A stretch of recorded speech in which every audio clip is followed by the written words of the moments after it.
سلامونه دوستانو په نننۍ ویډیو کې به موږ په دوو ټاپکس باندې بحث کوو چې لومړی ټاپک دی د ریپورټ ضد آی ډي. مطلب دا دی چې د هغه بیا ستاسو آی ډي چې هر څومره خلک ریپورټ کړي هغه به ریپورټ له مخې به نه خرابېږي. او سیکنډ ټاپک چې دی زموږ د هیکینګ په خلاف دی چې زموږ آی ډي به نه هیک کېږي. نو څه رقم کېږي د لاندې نقطو ته باید څه وکړئ، تاسو متوجه اوسیږئ. ټپس نمبر 1 چې دی رښتینی نوم مو وکاروئ. هدف مو نه دی چې جعلي نومونو باندې خپل آی ډي مه جوړوئ.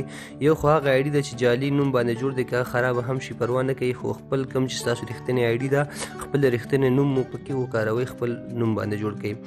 نمبر 2 که آی ډي مو په ایمیل وي او یا په تلیفون نمبر باندې وي، باید که چیرته په نمبر وي ایمیل ورته هم ور اضافه کړئ، او که چیرته په ایمیل ادرس وي تلیفون نمبر مو هم ور اضافه کړئ، چې په هغه صورت کې به تاسو کولی شئ د ریپورټ مخنیوی کې، او چې کله بندېدله هم تاسو کولی شئ بیرته یې ترلاسه کړئ.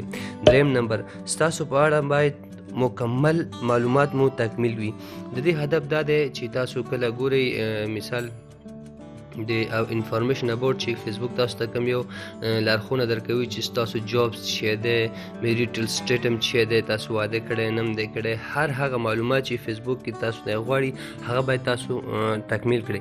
که چېرته دا مو تکمیل کړي نه وي، نو په دغه وخت کې چې څوک ستاسو یو 15 نفره 20 نفره ستاسو آی ډي چې ریپورټ کړي چې دا آی ډي فیک ده، فیسبوک ریویو کوي، ګوري چې رښتیا ستاسو معلومات تکمیل نه دي، لوکیشن مو معلوم نه دی، درس کالج سکول مو معلوم نه دي، نو په هغه صورت کې هغه هم شک کېږي چې دا فیک ده، نو په هغه صورت کې ستاسو آی ډي بندېږي او له منځه ځي. راځو ټاپک نمبر 2 ده چې د هیک کېدو څخه آی ډي مو څه رقم وساتئ. که چېرته د دې دا ده چې پاسورډ مو باید لومړی قدم کې باید تاسو پاسورډ ډېر قوي پاسورډ ورکړئ. قوي پاسورډ هدف دا نه دی چې مطلب تاسو چې ډېر اوږد پاسورډ ورکړئ، هدف دا دی چې پاسورډ کې باید ستاسو غټ حروف، واړه حروف، سمبولونه، هر رقم څخه باید دا ستاسو پاسورډ شوي تشکیل وي. او بله خبره دا ده چې کله ډېره اړینه نه وه، نو په هر چا موبایل کې، هر چا په کمپیوټر کې خپل آی ډي مه خلاصوئ. ځینې کمپیوټرونه، ځینې موبایلونه، بروزر دا امکانات لري چې اټو سیف پاسورډ چې هغه ستاسو چې کله آی ډي لاګین شولئ بیرته یې لاګ آوټ هم کوي، هغه ستاسو پاسورډ په هغه بروزر کې پاتې کېږي. نو په دغه وخت کې دغه سړی کولی شي ستاسو هغه پاسورډ چې کوم سیف شوی دی له هغه ځای څخه استفاده وکړي او ستاسو آی ډي له منځه یوسي. او په دریم قدم کې چې دی دا ده چې هیڅ کله مو چاته پاسورډ مه وایئ. پوه شوئ، هیڅ کله چاته که چېرته هر څومره تاسو ته یو ملګری مو نږدې هم وي، پاسورډ هغې ته مه وایئ.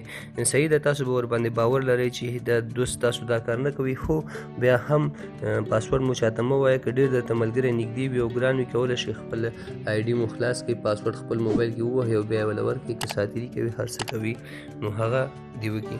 دوستانو، هیله ده چې ویډیو مو خوښه شوې وي.